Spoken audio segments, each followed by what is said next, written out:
Tucker wants to say hi. Tucker, you want to say hi to the world? Hi, world.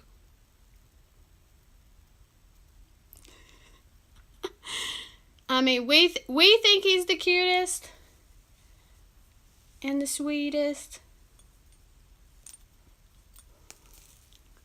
I just think if I did videos like this with Tucker in my arm, I think everybody would love it, so I should probably just hold him the whole time, right? Welcome, everybody. Welcome. Thank you so much for joining us. I love how you all just hopped in so quick. Welcome. Yeah, Tucker. He's going to lay right here with me today. Welcome. Okay, so today we're going to talk about love languages. We're actually going to get started really fast because I know sometimes watching you from Bogota, Colombia. Oh, Wendy, you're in Colombia. I forgot. Oh my gosh, I didn't realize you were already there. Ooh. Oh my gosh, yay, watching me from Bogota. Well, welcome. If it's your first time, welcome. What we like to do is stick your name and where you are right now in the comments. I'd love that. As always, this is an interactive Instagram Live, so if you have any questions at any time, feel free to ask them. I do the spiel at the beginning of every one, but I promise we've got a lot of great content to get to tonight, and we are going to just dive right in to the love languages. We're talking about the 5 love languages today. The 5 love languages were created by Dr. Gary Chapman, who is an esteemed marriage counselor. I love it. And he wrote a book on the 5 love languages, and it's now been interpreted. There's lots of different versions of this book now. There's the 5 love languages for couples in the military. There's 5 love languages for this type of relationship. 5 love languages for this. 5 love languages for marriage. But the 5 love languages do not... Hey, Megan from Atlanta. Hey, Becca. Hey, everybody. Hey, Coleman. It's great to see you. Tucker, say hi to Coleman. Say thanks. See, that's my personal vet right there. She takes care of me. So, I want to encourage you that these 5 love languages are not just for married couples. If you're single, this is for you as well. If you're dating, this is for you. If you're married and you've been married for a day or you've been married for 50 years, the 5 love languages are for you. Hey, Coleman. Okay? I think that's something I want to let everybody know is this love series that we're doing in February. So if you've missed it, we're doing a love series in February because it's the month of love, but we're not doing a cheesy love series. We're getting down to the hard nitty-gritty stuff. So today we're doing the 5 love languages. Next week, which will be the 13th, the day before Valentine's Day, we are doing how to love yourself. So if you struggle with loving yourself, if you have a friend who struggles with loving themselves and accepting themselves, if you'll just send them a message and let them know to come join us. And we're going to talk about, hey, Carrie, we're going to talk about ways to love yourself next week. After that, we're going to talk about healthy friendships. Y'all, sometimes there's a lot of us who need to hear about healthy friendships. That's something I hear about a lot from you guys. And then after that, we're going to talk about healthy partnerships. So marriage, dating, whatever. So I want you to know that Stressless Weddings is so much more than just an Instagram that plans weddings, okay? I know it's still backwards, but that's my logo. Stressless Weddings right there. Stressless Weddings, we do so much more than just plan weddings. We focus on relationships. So that's what these Instagram Lives are going to be all about, and that's what they've been about from the beginning. They're about the relationship aspect. I'm getting all hot because I'm so excited. Okay, so what we're going to do is start the 5 love languages. We're going to talk some more about them. If you have any questions, please don't hesitate to ask in the comments, or if you want me to clarify something, ask in the comments. And if you have a breakthrough, give me a light bulb. And if you love something I say, you can hit the hearts or stick a heart in the comments. Okay, without further ado, here we go. So why are the 5 love languages important? Sorry, this is the cute little cup Christopher got me. I want to break this down for you, and I'm going to tell you one of my favorite metaphors that y'all remember Meg's YouTube. Thank you so much, Wendy. Yes, I'm going to say it at the end, but if subscribe, thank you, Wendy, personal cheerleader. I would love for y'all to subscribe to my YouTube. After this, I usually make it available for 24 hours on Instagram, but instead tonight, so if you have to get off for any reason, it is going to be on YouTube tonight. So it will be there, and it won't be a 24-hour thing. It'll be there permanently. So that's where it'll be tonight. So there are actually a lot of skeptics about the 5 love languages. And I don't know, we might have some skeptics in the crowd right now. So why is it important to learn the love languages? Why is it important to learn the love languages of people you love? One thing that people say a lot is they're like, shouldn't they just know I love them? Like, I love my spouse. Why don't they just know it? That's something that I hear. Hey, Amber and Celeste and Christopher. That's something I hear a lot is, I love my spouse. They should just know it. But it's so much more complex than that. And I think we all know that, right? People can't just know things. Hey, Jess, we have to show them in ways that they understand. So I'm going to give you the metaphor that I love discussing with my premarital counseling clients. This is how I describe it. I want you to think of the 5 love languages like 5 different actual languages, okay? So 5 languages. We're going to say English, French, Spanish, Arabic, and Swahili, okay? That's English, French, Spanish, Arabic, and Swahili. 5 totally different languages, right? So some of those languages may have the same base. And what we're doing is I'm explaining the 5 love languages, okay? So you got the 5 love languages, which are words of affirmation, acts of service, quality time, physical touch, I'm so sorry, and receiving gifts. And so those are the 5 love languages, okay? And we are pretending that those are 5 actual languages. English, Spanish, Arabic, French, and Swahili. Got it? Does that make sense? 5 languages are actually languages.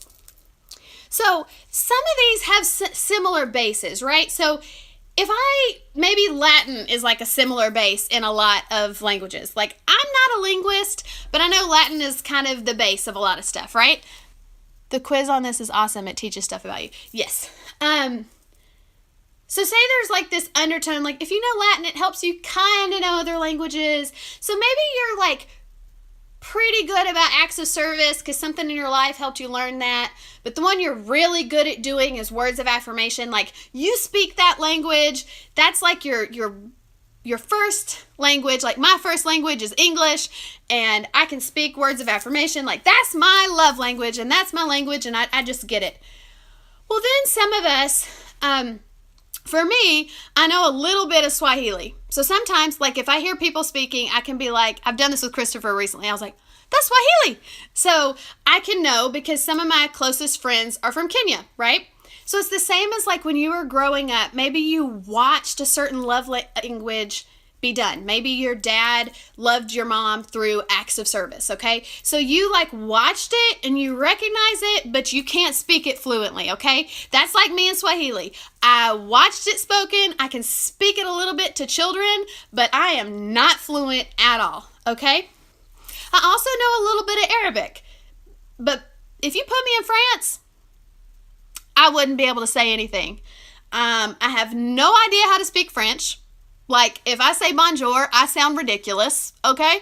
And so maybe that's me and quality time. Maybe I have no concept of how to speak quality time as a love language. But here's the problem. If I have friends, and I've actually had this happen in my personal life before. I've had friends that quality time was their love language, and I wasn't good at speaking quality time. I didn't understand how to love someone who needed quality time, okay? That was like French to me. Like, I had no concept. I'm like, El baño? Oh, wait, that's not French, right? So I had no concept of how to speak quality time. Just like I have no concept of how to speak French. But some of you out there, you may be super fluent in French, right? Just like some people may be super fluent in speaking quality time, but you might not know how to speak words of affirmation like I can. Words of affirmation is like the back of my hand, man. If you've met me in real life or you've watched my Instagram lives for a little while, you know that I love to encourage people with words. Words of affirmation is the way that I love. That's like my first language. That's like me speaking English. It's just easy for me. I know how to do it. But for some people, that is a total foreign language. That's your Arabic. You've never heard a word in Arabic maybe, and you can't speak it. Okay, I got a little into my metaphor. I miss my friends from other countries, I think, a lot. Does that metaphor make sense? Could I get like a thumbs up or a heart or something? Do I need to clarify that metaphor at all? Did that make sense? Is it clear as mud, like they say in the South?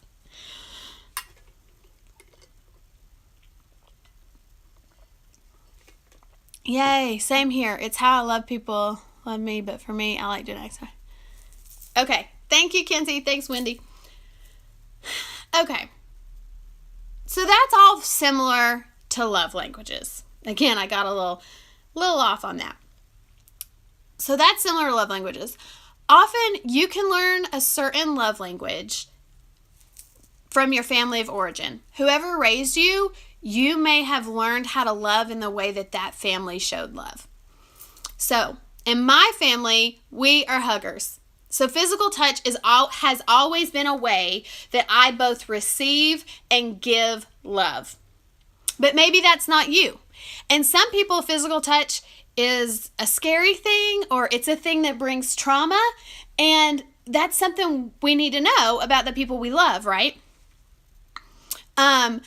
Or like my little Rebecca, she just wasn't a hugger. My best friend in seminary, she just wasn't a hugger. And then she's now a hugger because she loves me well. She wins the prize of the world. But so that's all to say that we all love in different ways, right? That makes sense. So if you're in an intimate relationship and you're speaking French to your partner, and they're speaking Arabic to you, it's going to be really hard to communicate. And learning to communicate our love is so important, and I would say it's the foundation of a healthy relationship. I'm going to say that again.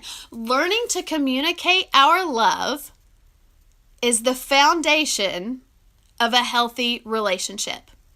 So we talk about communication a lot because communication is key in any relationship. But communicating our love is so much more, right? So much more important.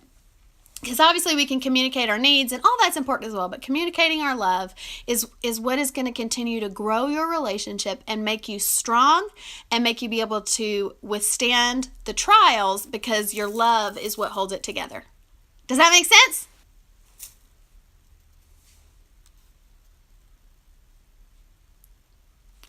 Okay, so we're going to talk about the 5 love languages today.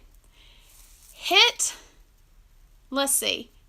Put an emoji in the comment section if you do know. Put a thumbs up in the comment section if you know the 5 love languages. Put a thumbs down in the comment section if you do not know the 5 love languages. So thumbs up in the comment section if you know the 5 love languages. Thumbs down in the comment section if you don't.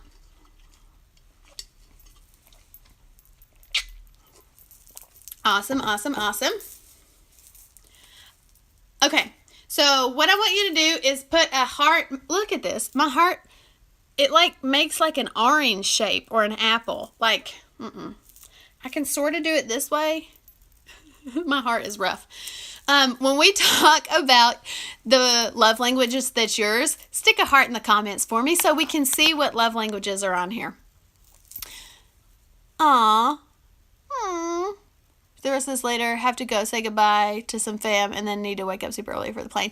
Bye, Wendy. Enjoy the rest of your time in Columbia. Thank you so much for joining me. Oh, that's awesome. Okay, so first we're going to talk about words of affirmation. I probably tend to do this one first because it's the one that I tend to understand best. So, words of affirmation. People who love words of affirmation need to hear your love, okay? People who need words of affirmation need to hear your love. You need to tell them with your words that you love them. That can be as simple as literally just saying, I love you. That we can't take for granted that they know, oh, well, they just know we love them. Like I said, I hear that excuse a lot. With people who need words of affirmation, you cannot just expect them to know you love them and never verbalize it. It is so important to verbalize. And then there we go. Wendy and Coleman and Lauren and Kinsey and Kelsey. Every words of affirmation. And me too. And Tucker too. He wants to be called a good boy. He's laying beside me. So these are the people.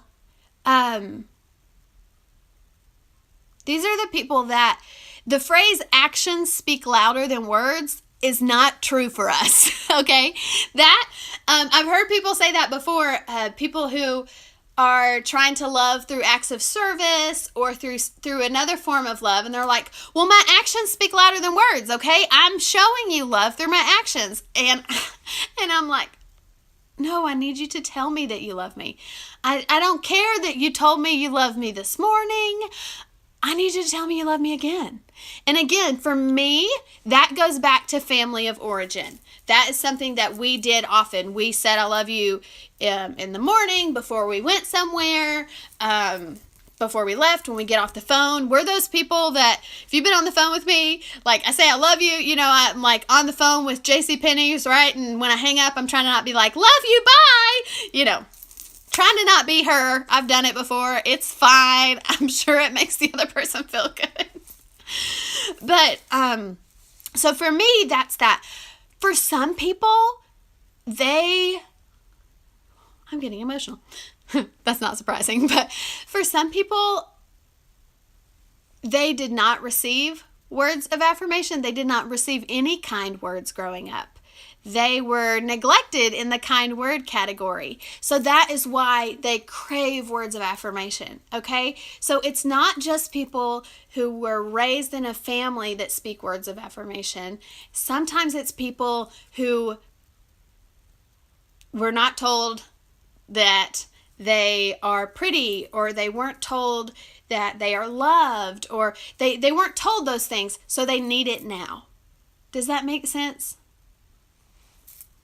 And those are my friends that I just want to squeeze and tell them how pretty they are and that I love them. So if you need to hear it today, you really are pretty, and I love you, and I want to hug you, even if you're not a hugger. And Tucker wants to bark for you. Oh, look at his sleep beard. Oh, Tucker, goodness gracious, alive. Okay, go back to bed. He's going to be mad. I keep waking him up. Oopsie. Okay, so compliments. Compliments are can be really important for words of affirmation people. Even some people who love words of affirmation, maybe accepting compliments can be tough for them, but they still love them.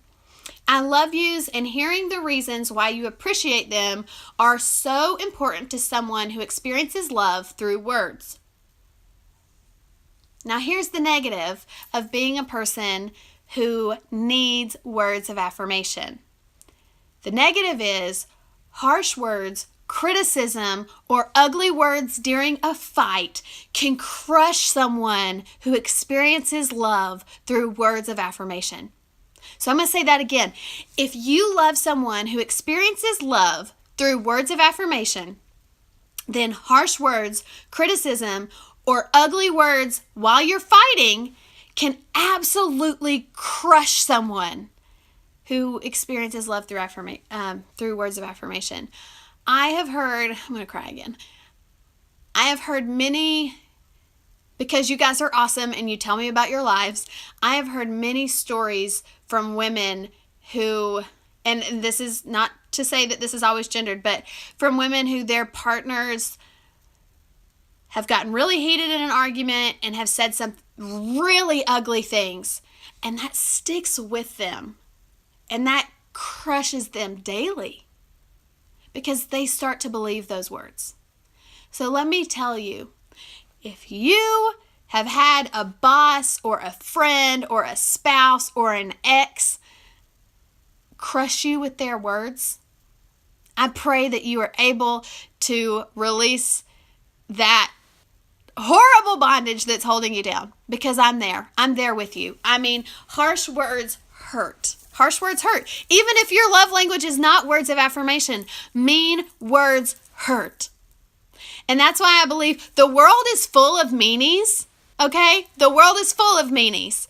That's why I think we just have to be kind to one another and spread love and be, you don't have to be huggers, but you have to say kind things to one another, because you don't know, that person might not have heard anything kind that day, and you're their person to tell them something kind. I really, truly believe in that. That's why I believe it's my goal in life to always be nice, or always compliment the random person at the store if you like their shoes. Be like, I like your shoes. And sometimes people will look at you like this. Like, why are you talking to me? And I just kind of giggle as I walk away, and I think, oh my gosh, do you think you're more important than everybody else that people can't talk to you? Like, what? That's funny. But I think sometimes too, people look at you because they're like, oh my gosh, that person was nice to me. I have literally had people tell me in public, oh my gosh, no one has been nice to me today. Everybody was mean. I don't know what to say. And I'm like, what? I'm so sorry. Everybody was mean to you today. That, like, what? So, be nice to strangers in public. It's a great thing to do. Spread it. Spread the love. Spread it on. Spread it on. That sounds like I'm telling you to spread butter. I don't know what's wrong with me right now. Butter would be so good. I think I'm hungry. Okay.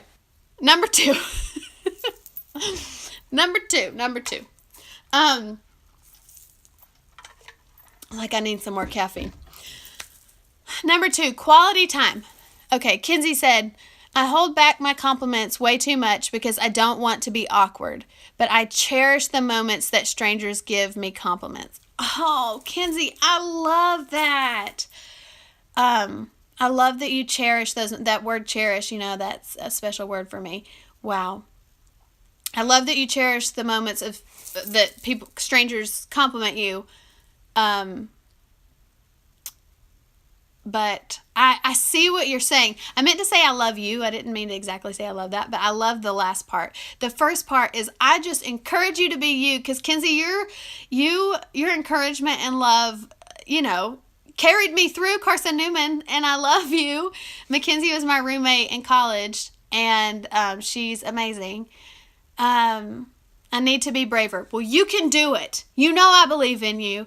And I think what's so great is, Mackenzie, I cherish the compliments that you give me, your kind words and your compliments. I cherish those. So I know your kind words and compliments are so, so sweet and so needed in the world. So I encourage you to continue to do that. And you know what's funny is, like I said, when people look at me weird when I compliment their shoes or say something nice to them in public, I literally, if I feel a little bit awkward, I just think, oh my gosh, do you really think that you're so cool or la-ti-da that a stranger can't compliment you? Like, why are you looking at me weird? I mean, I don't say that to them, but I'm like, we are all human and we are all worthy of speaking. I'm going to say that again. We are all human and we are all worthy of speaking. Our voice deserves to be heard. And if you want to say with your voice, no, or if you want to say, I need help, or if you want to say, I love you, or I like your shoes, or your hair's pretty, your voice deserves to be heard and you can say it. That is all okay. And remember, there is no such thing as normal. So if somebody looks at you weird and they think they're all la-ti-da, well, joke's on them, because they're not any better than you are. And you're the one giving the kind words. So I'm just going to say you're the best one in that scenario. Just saying. Okay. So, our second, does anybody have any more questions or any thoughts on on words of affirmation? You can stick it in the comments. I'm going to go on to our next one, but I'll go back if we need to. Our next one is quality time. So, for people who experience love through quality time, they need full, undivided attention. This is something that I really struggled with when I was in high school, understanding, because I think when you're in high school or when you're younger, you are kind of like really busy, or you think, studying or sports or whatever is like the most important thing in the world. So maybe you're like half there with your friends, because you're somewhere else in your mind. But for people who experience love through quality time, that undivided attention is really what they need. So undivided attention meaning eye contact. And something that, this is one that we talked about a lot last time we did love languages, which, let's see, I don't have the date on it. The last time we did love languages was October 2017. So that was a while ago, I think. So anyway, so if you're in a relationship with someone who needs love through quality time, that means double dates or hanging out in groups. That's not going to scratch that itch of quality time that they need, because they want your attention and they want to know that they are important enough that you're not trying to hang out with, 10 other people. You're just spending time with them.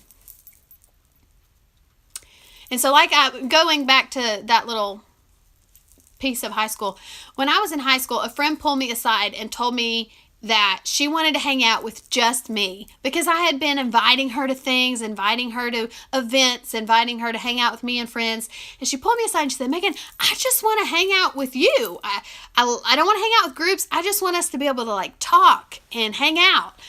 And I couldn't understand exactly why she didn't feel loved. And that's because quality time wasn't a big love language for me. And I just didn't understand it.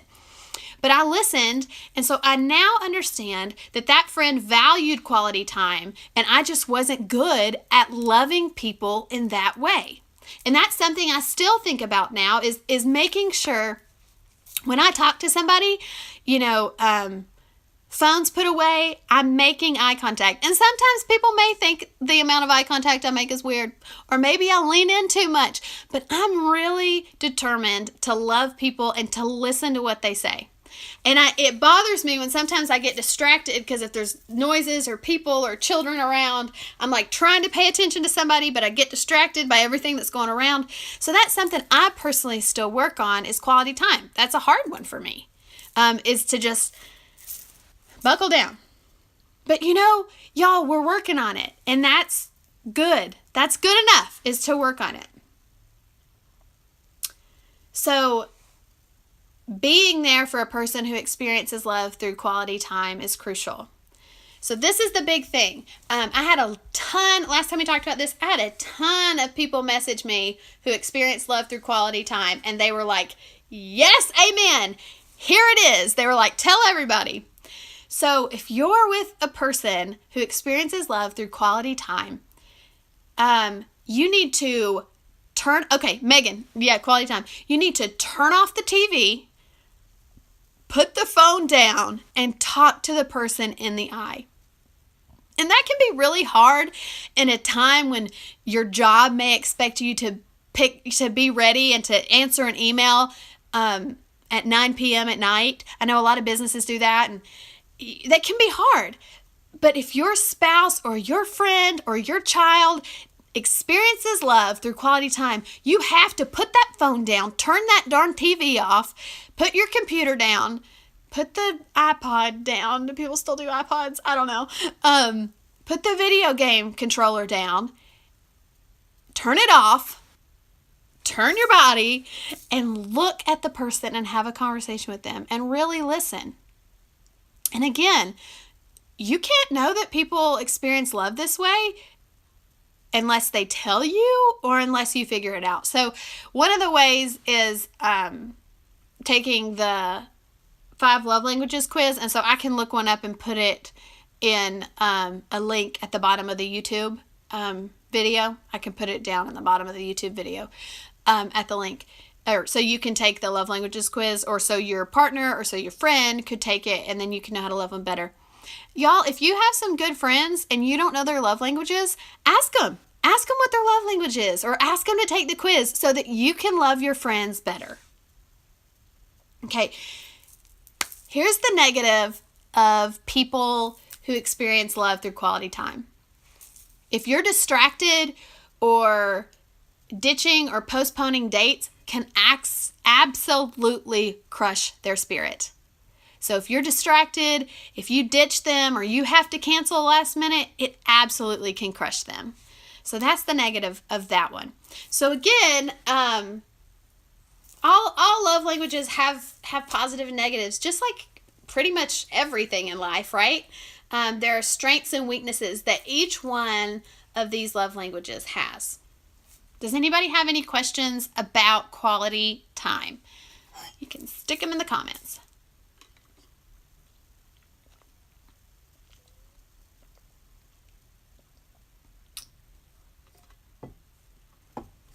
Sorry if you could hear me drinking just then. Okay, so here's the next one. Receiving gifts. Stick a heart in the comments if receiving gifts is your love language. Now, here's the thing about receiving gifts. I have a friend and she really struggles with the fact that this is her love language because she does not want to appear materialistic or like she needs gifts or like she's begging for gifts. And I've explained to her that's not what this is. That's okay. Like, we all need love in different ways. It's okay if this is your love language. There's nothing wrong with this one. There's nothing wrong with any of them. So if your love language is receiving gifts, you're not materialistic. You're not a gold digger. Instead, you feel love because of the time and effort that someone put into choosing and finding you a gift. So if this is your love language, if this is your love language, a thoughtful gift, no matter how big or small, okay, it could be tickets to a Taylor Swift concert, or it could be a pack of your favorite bubble gum from the gas station, okay? Those are very different in monetary value, right? But a thoughtful gift could absolutely mean the world to you, okay? So here's a negative with people who experience love through receiving gifts. A missed birthday or holiday or anniversary gift or any type of unthoughtful gift can also be crushing to them. So I know, we get busy. We're a busy society, or we think we're a busy society. And sometimes we forget holidays or birthdays or anniversaries. But if the person that you love experiences love through receiving gifts, that's really going to hurt them.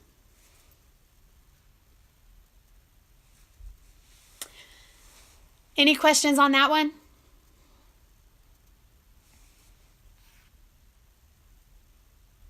Okay, we've got 2 more. So number 4, and again, these are not like numbered. I know we have 5 love languages, but they're not like numbered. I just put them in this order. There's not one that, if you're a certain love language, it's not greater than another love language. It's just like real languages, okay? They're just different. It doesn't mean that Spanish is better than English, is better than Swahili, Arabic's better than French. Like, that would be silly to try to say that one language is better than the other, right? They're just ways that we express ourselves, okay? They're ways we communicate. And so one language is not better than the other. So don't think, oh my gosh, I got the bad love language. No, that's not a thing. You are uniquely made and you are great. And whatever your love language is, that's good. That's okay. Because all love languages are equal. Like, there's not one that's better than the other. Now, they're not all equal in ourselves, right? Like, we have one that wins out usually. Or 2 that are tied sometimes. So, acts of service. So acts of service is a fourth love language. And what this is, it's exactly how it sounds. Serving others. So acts of service is exactly how it sounds. It's serving others. Whether that's through emptying the dishwasher or baking a cake or washing the car. A person who feels love through acts of service feels loved by doing something selfless for someone else. Okay? So again, someone who acts of service is their love language, they want to, if acts of service was my love language, that could mean that I want to receive love in that way. Or maybe I give love in that way. This is another thing that we'll talk about in a minute. You can actually give love and want to receive love in different ways. It can be different. Or it can be the same. Like physical touch and words of affirmation. Those are my love languages. That's how I want to receive love. That's also how I give love. So a lot of times that's how it goes, but sometimes it can, maybe you want to be hugged but you're not a hugger, but maybe you want to be hugged, but you don't like to hug other people. I don't know. Like it could happen, So, okay. So with acts of service, I've noticed a disconnect in many of my premarital counseling couples. This is not a gendered issue. Let me say it again. This is not a gendered issue. But in my premarital couples, I have seen it more gender slanted than not. Okay? And I have seen a disconnect in many of my couples in the sense that maybe a partner mows the yard or washes the car. So a lot of times maybe the husband goes out and mows the yard or washes the car or blows leaves off the driveway or scoops snow off the driveway. And that is how they're showing the spouse that they love them. Like in the again, this is just an example. In the husband's mind, he's like, yeah, I'm showing my wife that I love her. But all she wants is words of affirmation. She wants him to sit down with her and just talk and just tell her that he loves her. Like that's what she wants for love. But a lot of times, partners or spouses can love each other in different ways. So that's why learning each other's love language is so important, right? So maybe your partner has been serving you through acts of service, okay? And again, I'm going to do a hierarchy system. Maybe I'll do it's going to be a hierarchy, but there's not one better than the other. So they're loving through acts of service, okay? That's on this plane right here. Just acts of service. But you're operating up here at quality time. So when they're doing acts of service and you're wanting quality time, they don't even touch, okay? So this acts of service does not scratch the itch of needing that quality time. Does that make sense? It's not like they're like, well, they'll intersect at some point. No. They're parallel. And we need some perpendicular. We need them to intersect at some point. So that's why it's important to learn the people that you love, to learn their love language, so you can love them the way that they understand. So the negative of people with acts of service: broken commitments or adding work to the list makes a person feel like their acts of love doesn't matter. So sometimes what would happen with the couples is they would see their partner out mowing the lawn and they realized that they needed to weed eat, and then the spouse was inside and she was like, oh, we need to weed eat and pull the weeds for this weekend, okay? And so they yell outside, hey, can you weed eat and pull the weeds? Because they just think, oh, he's out doing the yard. Okay, yeah, that's what he'll do. But the spouse was like, I was showing you I love you through mowing. Like, why are you asking me to do more? Like, it's not enough. My love's not enough. And that can get really complicated when that can just get really complicated. Does that make sense? Any questions there?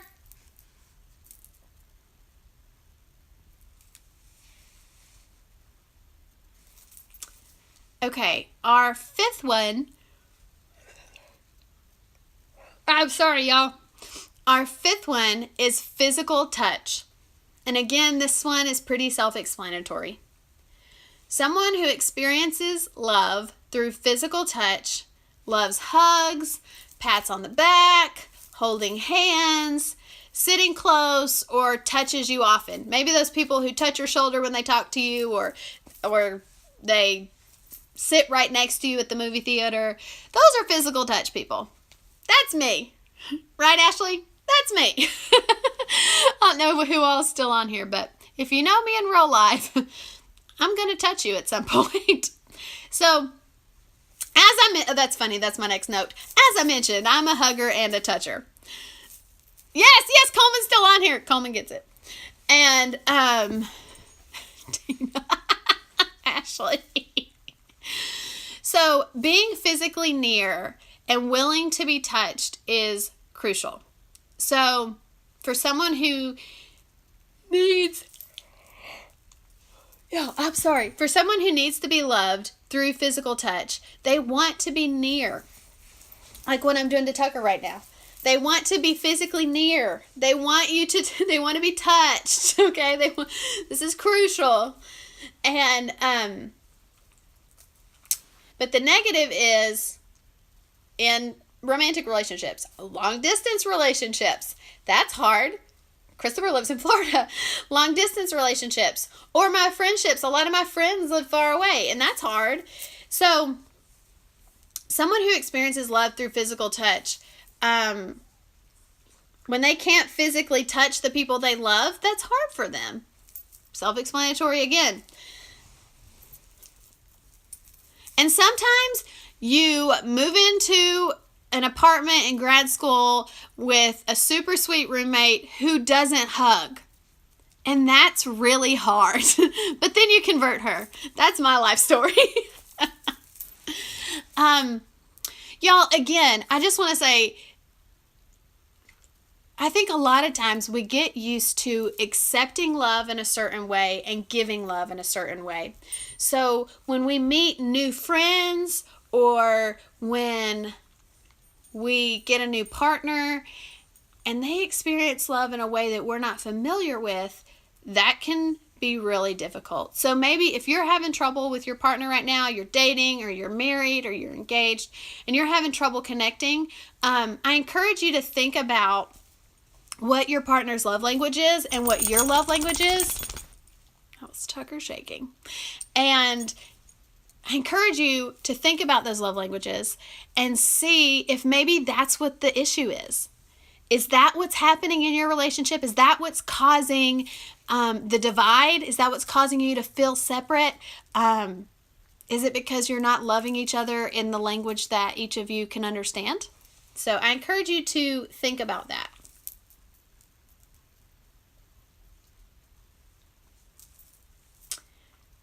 Okay. Now, so as I went through that list, a lot of you said that you were familiar with love languages. We've talked about it on here a lot. A lot of people have taken a quiz, or maybe you've read the book, or maybe you learned it in college too. So as I went through this list, you may have known immediately how you like to give or receive love. You may have decided what your loved one's love language is. And you might be right. So after this live is over, I want you to click the link at the bottom of the YouTube video, and it'll take you to a love languages test so you can see what your love language is, and you can pass that test on to your friends or your family, or maybe somebody that you're having a hard time connecting with and loving well. You can send them the test so you can figure out how to love them better. Okay? So, right now, it looks like we have about 15 minutes left, and we can kind of actually go a few different ways for the rest of the time right now. Does anybody have any questions about love languages that they would like to put in the comments? Maybe you have a question about yourself, how to love other people. I don't know. Any questions about love languages?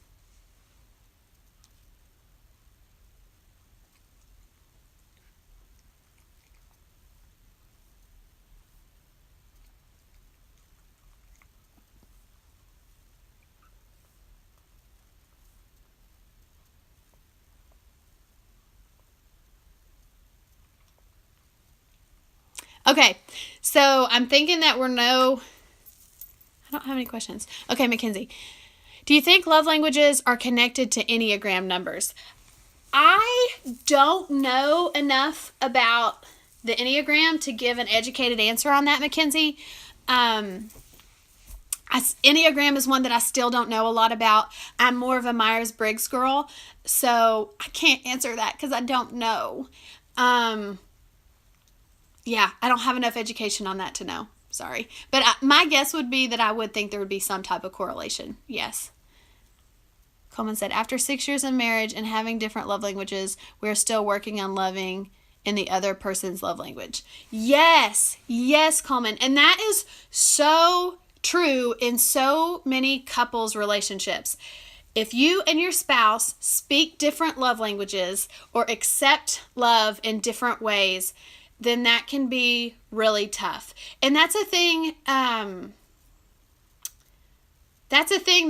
in premarital, I have to say this because that's what's in my head. In premarital counseling, that's a thing that I talk about with a lot of my couples is we go ahead and talk about that because I think it's something a lot of couples maybe don't know to talk about when you first are starting your relationship. Because think about it. I'm sure 6 years ago, you wish you would have known about all this stuff then so you could have started talking about it back then. And it's really hard, but I'm also telling you that you're not alone. A lot of couples struggle to communicate in the ways that their partner best understands. And that's why I think they're called languages, because they're so unique. They're so unique and so specific to each other. Thank you for sharing that. And you are not alone.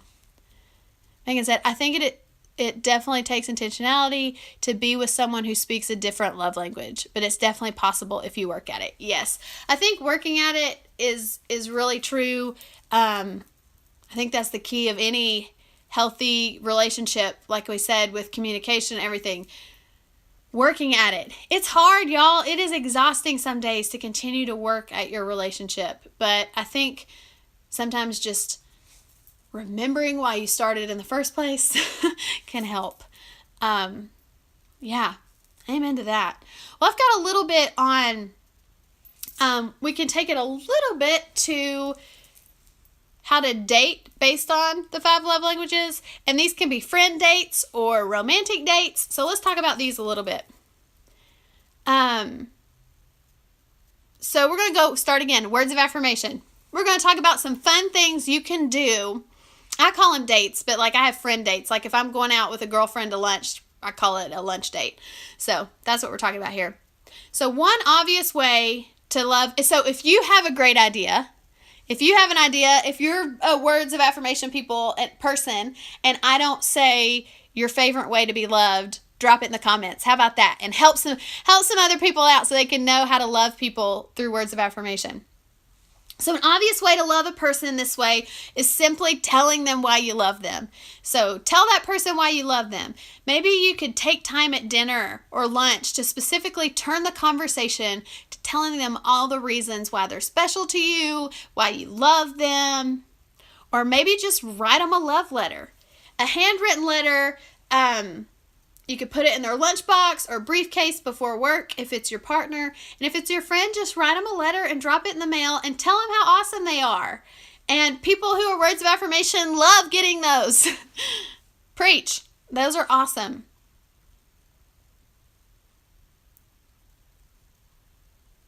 So, like I said, all the above ideas can also be used as a way to love your friends, not just your romantic partner.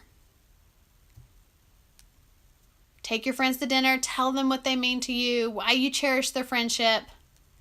If you don't live with your friend, try writing kind things on a bunch of Post-its, and next time you go to their house, just put the Post-its all over. Rebecca actually did this.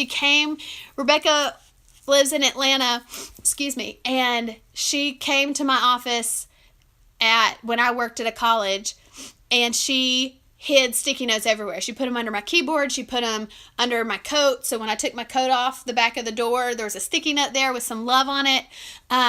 Y'all, just make it fun. How fun would that be if you came home or your friend left your house, and then when you went upstairs to your bathroom, there were like sticky notes all over your mirror telling you how much they love you. That's so awesome. Mackenzie said, I love the idea of having a jar full of reasons I love you to pull out one every day. That's awesome. So if you, so Mackenzie loves words of affirmation, and so her partner could write 365 reasons he loves her, put it in a jar, give it to her, and then she can pull one out each day. That's really special.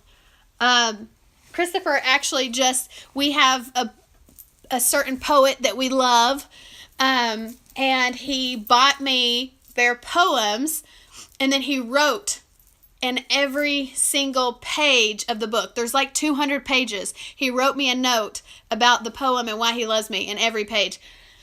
That is probably my most cherished gift. I've never told anyone that he gave me that gift because I keep certain little things like that private, but that is my most cherished gift, because not only are the poems words of affirmation that I need, but then the handwritten notes, I mean, it's just amazing. Like, that's just an amazing gift. So I'm with you. It's those little notes, all of that. So remember to pursue your friends well, not just your partner. Pursue your friends well and love them through words. Okay? Thank you. I love it too. I don't know. I wave at you all when you give me hearts. I'm like, oh, thanks for the hearts. Okay. So there we go. I couldn't see my face anymore. Loving someone who values quality time means that you give uninterrupted attention. Okay. So we're going back to that one. This is the uninterrupted attention bit. Thanks, Coleman. I hope he's on here right now. He was going for a run, so I'm not sure if he's on here right now. So remember, give the people who need quality time one-on-one attention with no technology. If you struggle with that, go out to a restaurant with no TVs, okay? And put your phone on silent in your purse or leave it in the car. So if you struggle with not getting distracted, like go to a quiet restaurant. That could be a great idea. Or go to a park and sit on a bench and have a conversation. Just remember that uninterrupted time is what quality time people want.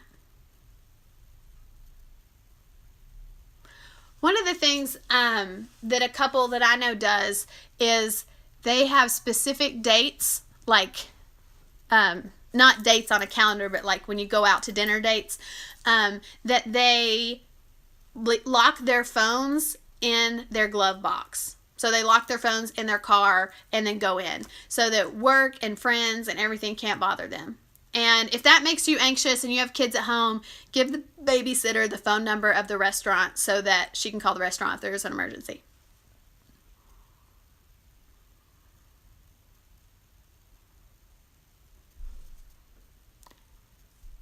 Okay, Megan said, take a getaway if you can to spend extra quality time together. This always fills me up for a while. Yes, yes, yes, yes. Getaways are magical for lots of reasons, but a getaway is a great idea. Yeah, take a getaway to spend extra quality time together. And that's a great point, because I think too, if you live in a town with a lot of your friends or a lot of your family, you might bump into them when you're out on a date, or you can just kind of maybe be more torn. So I think that's a great idea to get away for a while. Get away from all the distractions and all the people you know and the technology. That's a great idea. Hi, Kendra. Okay. Next one is physical touch. So I think this should go without saying, but I just want to say it. Physical touch in a marriage is more than just sex, okay? I sometimes, when I'm working with my clients, when we talk about physical touch, they laugh and they're like, oh yeah, of course he's physical touch. And then they laugh and make a reference to sex. And I'm like, okay, physical touch is way more than sex. Like, yes, sex is a big part of physical touch, okay? But if you experience love through physical touch, there is so much more to it than sex, okay? So much more. So much more. So, there are just so many more ways to show love through touch than sexually. Like we talked about earlier, sitting close together, watching a movie, holding hands, putting your hand on their shoulder, patting their back, scratching their head, scratching their back. Like, there are ways of physical touch that can fill that person up, that can fill a person up who experiences physical touch. And so it's the same with your friends. If you know friends who experience love through physical touch, there are so many ways to show them love, okay? All those ways. If your partner experiences love through physical touch, watch a movie touching them the whole time. Like maybe if just your feet are touching or your legs are touching. Hold hands. Touch feet. Like sit at a restaurant and maybe you're at a restaurant and you're at dinner with your whole family. Well, your feet can still touch under the table. Like that's still a way to, it's still an intimate moment with your spouse that not everybody needs to know about, but you're still experiencing physical touch. Okay? Or maybe you're watching a movie at home and one of you can lay your head in the lap of the other one. Like, there's just tons of ways. If your partner experiences love through physical touch, maybe they want to hug or kiss in public. Maybe you need to talk about that because some people don't like PDA. Makes them real uncomfortable. And then sometimes their partner, maybe they're too embarrassed to ask about it and they don't understand why you don't hug or kiss them in public, and they're embarrassed because they think you're embarrassed of them. Let me say that again. Say we've got a husband again. We're going to do a husband and a wife just because. So, say the husband is okay with PDA and he wants to hug or kiss you in public, but the wife is not comfortable with it. So he just kind of gives up and doesn't hug or kiss you in public, and you don't want to anyway. Well, a lot of times the husband can then start to believe like, oh, well, I'm not good enough, or she's embarrassed of me, or whatever, because men and women both have insecurities, okay? And when we don't love people in their love language, a lot of times we can push on those insecurities. I'm going to say it one more time. When we don't love people in their love language, a lot of times that can push on their insecurity. I have 1 minute and 50 seconds left. The last two, acts of service. Don't take their jobs away from them. If your partner is trying to do something for you, let them do it. If your friend wants to do the dishes for you or come to your house and serve you, let them serve you, even if it makes you uncomfortable. And receiving gifts. Keep a list of things that your loved one says that they want. Keep a list of that and then buy them those meaningful gifts. That's another way to do it. Now we're running out of time, so if you have any questions, as always, you can send me a personal message through Instagram, or you can comment underneath on the YouTube video. So, y'all, thank you so much for joining me. Again, this is not going to be up for 24 hours on Instagram. It is going to my YouTube channel. Please head over to my YouTube channel and subscribe. That would mean so much to me that my little subscriber number goes up. All that means is you'll get, if you push the bell, you get like a little email that says Megan uploaded a video. So it's not a bunch of spam. Just subscribe to my video. I love you all. Thank you so much. And as always, be kind to yourself, because you've got to be kind to yourself so that you can be kind to others. And the world needs a lot more kindness. Bye, y'all. Thank you so much. Go subscribe to YouTube, please. Yes, I became that girl asking you to subscribe to my YouTube channel. And then you can share my YouTube video on Facebook, on Instagram. Share my YouTube video with your friends if you think this could help anybody that you love. Bye, y'all.